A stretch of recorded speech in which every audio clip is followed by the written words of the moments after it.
Hi, I'm Nell, and this is Book Hunt. I'm a hedonist who reads for pleasure, but also to learn about the world from new perspectives. And I guess that's one of the reasons that I wanted to talk about this today. I sort of make a point at some point in every review to talk about specifically the quality of the characterization of women characters. I want to talk about what I mean when I say a strong female character and what good female characterization of women looks like and what it doesn't look like. I want to have a general sort of thought dump about what I think about characterization of women and wrap it all up with a big long reading list at the end that have just some examples of excellent characterization that I've really enjoyed over the last couple of years. Why do I want to talk about this? I'm talking about what good characterization of women helps us to keep an eye out for bias and assumptions and stereotype and negative sort of representation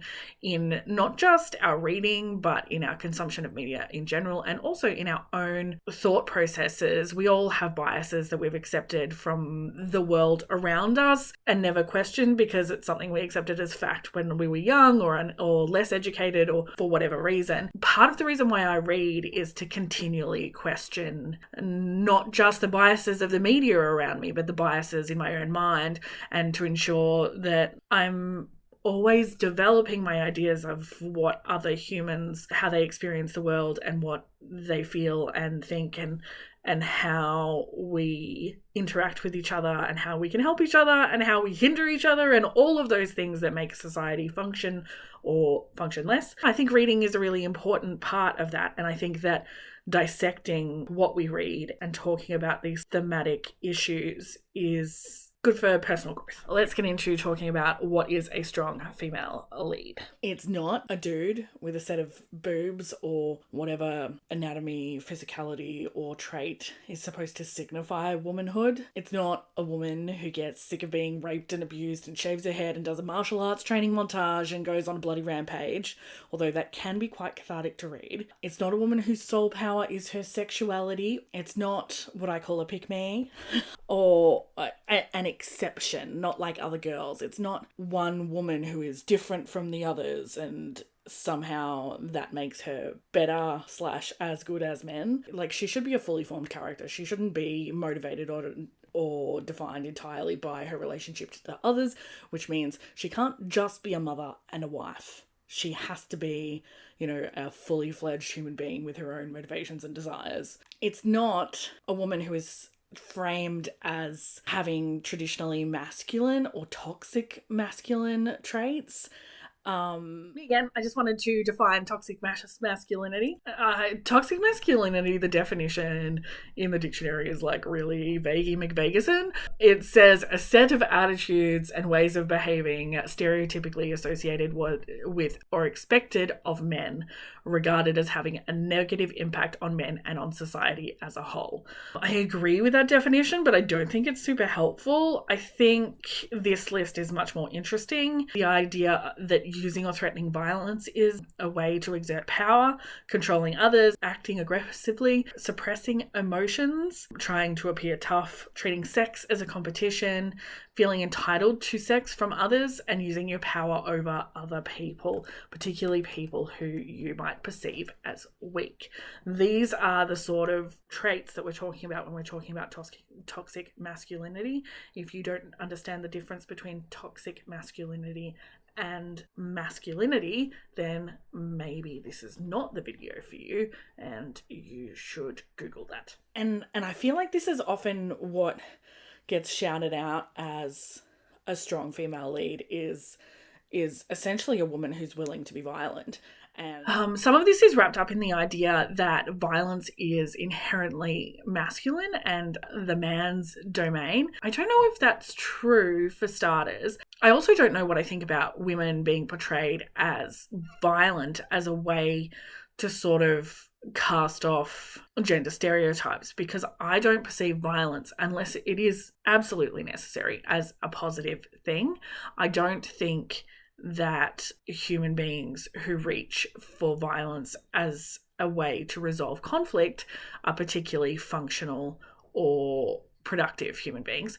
And whether that is specifically masculine or feminine is a broader issue for me. And I guess unless the book is, or the character is trying to sort of examine that issue, making a woman overtly violent in order to sort of divide the gender norms, I do find that a bit troublesome sometimes. But the idea that violence is a man's domain and that only men can hunt and only men can fight and those sort of things is linked to the idea that women are weaker and physically incapable of defending themselves. And that is really damaging to the agency of women as a whole. The idea that we are weaker, that we are less capable, that we cannot be independent, that we cannot defend ourselves is troubling. Those assumptions do need to be dealt with. I just question whether by making ourselves appear violent and aggressive in that sort of toxic way that sort of links back to the idea of being toxic masculinity, is that the way forward? It's certainly a reality of some female human beings.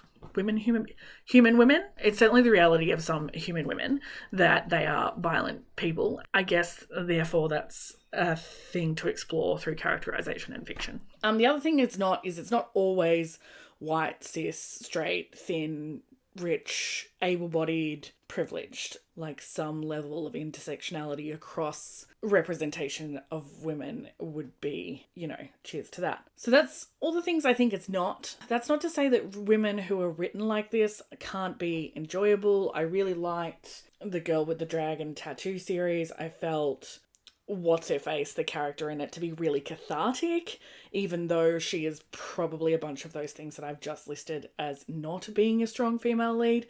But I think anyone who reads that can see that her agency doesn't come from a dissembling or a confronting of the patriarchal systems in our society. It comes from a one-off exception to the rule. It comes from mimicking masculine violence. It comes from hatred and it's not the core of a whole person. And while that's quite cathartic and enjoyable to read, it's not what we mean when we're talking about a strong female read or a strong female lead. What even is strong? I guess there's a couple of things that I want to ask about when we say the expression strong female lead. What are we calling strong? Are we calling the characterization of the woman like strong characterization? Or are we calling the woman strong? Is the character of the woman displaying strength? And when we say strength, do we mean the ability to lift heavy objects? Or do we mean resilience? Do we mean powerful? Do we mean the ability to overcome, the ability to subject other people to your will? What is the definition of strength? And I think the fact that that is a variable word sort of indicates that there's variable characterizations that are positive for women, and also that we have this weird tendency to associate positivity with traditionally masculine traits. So physical strength is a positive thing because men have it, and physical not strength is therefore negative just because it's the opposite of what men have. And while I can't see a usefulness to being physically unstrong, I can also see a lot of situations where it doesn't matter. So why is physical strength valued so highly? And I guess that is the big context clue, is when we're talking about strength of a character, the kind of strength that we want to see really is dependent on the context the character is situated in. So if the story is about fighting lions with your bare hands, then physical strength is important. And if it's about playing chess, then that's not the kind of strength that we're looking for in the characterization. And in fact, physical strength for Grandmaster of Chess might be a bit cumbersome and strange and make an interesting character, but it's not the kind of strength that differentiates good characterization of a woman from the kind of characterization we might see normally. So what is a strong female read? Well, when I'm talking about a strong female read, I'm talking about subverting or outright defying gender norms, uplifting and collaborating with other women, refusing to give a fuck about what misogynists think. A strong female lead confronts or subverts gendered limitations that are imposed by them, by those in their way. Now, whether that is by playing into expectations and using being underestimated in their favor, or literally confronting men and saying, my vagina doesn't make me less than you. Excuse me. Demonstrating the power of traditionally feminine traits is a big one for me. Like when empathy and emotional processing and community and all of those things come across as being made stronger. And I'm not talking about when a woman is overtly sexualized and that is her only power. Although empowered sexual choices, also, just surviving is a strong female lead. You don't have to be the hero. You don't have to necessarily change the whole fucking world, come to the rescue of everyone. That is not necessary to be a strong character. I think the biggest thing is it's not just one of these things. It's several of these characteristics demonstrated as a result of a fully created human being who has their own desires and motivations and irks and problems with the patriarchy and, you know, the things that piss them off, and a whole person. And I think the whole person writing of a character is hard, and I don't think everyone does get that far, let alone getting as far as then writing a whole woman person that then interacts with the patriarchy in a way that feels empowering to readers. Which, I guess, if I wanted a one-sentence definition of what is a strong female lead, that's where I'd go. So this would be a boring video if I didn't give you at least a couple of suggestions of characters who I think are total badass bitches, strong female leads all the way. Okay, so women I fucking love, and I'm going to try and keep talking about these books really short. These are all books that have a super strong female lead that is empowering. Sophia in Comfort Me with Apples. Comfort Me with Apples is creepy vibes. I don't know if you'd call it speculative fiction. Difficult to classify as Catherine M. Valente usually is. It's only 103 pages, so I don't actually want to say a lot about the plot or the book in general, except that it is my favourite read of the year. You start with Sophia being very happy in her very perfect marriage, in her very perfect home. Then she starts to notice some things and she's not sure if she's still happy. I cannot say enough about praising Comfort Me with Apples. Go and read it. The next character that I would like to put on my strong female lead list is Uthune, who is the trans woman in Daryl. She is sort of a background character, although if you've read, Daryl is very much a internal monologue of the character Daryl, and he is quite self-centered. So basically all the characters that aren't Daryl are sort of background characters. I'm really impressed with Uthune and her ability to impact the people around her on their exploration of their own identity. The next one I want to talk about is Jenny from Frog Music. This gets bonus points because Jenny was an actual human woman, and Emma Donoghue, as usual, has researched the motherfucking shit out of her historical fiction Frog Music. Jenny and all of the characters, except I think the housekeeper in Frog Music, are real, and their story in Frog Music is as close to factual as possible. So Jenny being arrested for wearing men's clothing and her sort of convoluted interactions with the law, all real and make for a very well fleshed out and rounded character. And Emma Donoghue's writing of that character just makes Jenny so engaging and lovable, and you don't want the story to go the way it does.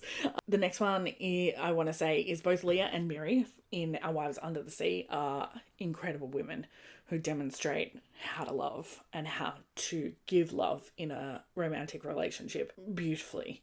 And that book broke my little heart. I think Jane in My Year of Meat, Jane goes through a lot in in that year, and her exploration of her own needs and wants in life and what presumptions she had set. Anyway, I've done a full review. I'll leave that in the description. Jane definitely steps into her own power by the end of the book, My Year of Meat. She doesn't start there though. Binti, in the Binti trilogy, I don't think anyone could read that and not feel like Binti is a fully fledged, strong character with her own complicated character arc in the sense of character development, but always like a core center of understanding what is true about herself and where her strength comes from. The next book is The Pull of the Stars by Emma Donoghue again. You can tell who's my favourites this year. I'm not going to say the main character from The Pull of the Stars though. Dr. Kathleen Lynn is a standout for me, based on a real woman who I then fell down a rabbit hole after reading this fictionalised account. I fell down a rabbit hole of reading about the real Dr. Kathleen Lynn, and she was a strong female lead. I'm so impressed by the women who made the early changes that allow us to lead the lives that we lead now. In a more fantasy genre, Esan from the 5th season, N.K. Jemisin is just legendary with her world building, and the character arc that she sets up for Esan over those 3 books is very definitively my idea of feminine power. The idea of motherhood is interrelated with that, but doesn't dominate her. She doesn't sacrifice herself to it. She makes logical decisions about what is best for herself and her community and her children. And I think that is a rare balance walked. Tarasai in Ray Bearer, I think, is a beautiful example of community power and the power of family and support and love, and in that YA fantasy environment, it just beautiful to read. Sue from the Fingersmith is just a tough bitch. I think everyone should read the Fingersmith. If Beale Street Could Talk is about Tish, who is pregnant and her boyfriend or husband is in jail. Written by James Baldwin. This was gut-wrenching for me. I found the fear and the tension and the worry and the social criticism in this book really heavy to bear. And Tish, who is so young when she is the center of this narrative, really does carry these burdens and not even really see them as burdens, because they are just her loves and her life and the way things happen. Truly a strong character. Agnes from Hamlet. Any woman who can face up to the character of Mr. William Shakespeare in our mythology and in our literary canon, and I feel both make him better and possible and carry his needs, but also really be her own self and her own reasons and her own love when he is just a man. Maggie O'Farrell did an incredible job of crafting Agnes as a woman that you could be sad for and sad with without feeling pity for, because you knew that she had it. No One Is Talking About This by Patricia Lockwood. I'm not sure if she ever names the narrator of this book, but I felt that the narrator was very strong in her processing of grief and her prioritization of her family. I felt that this was a very good depiction of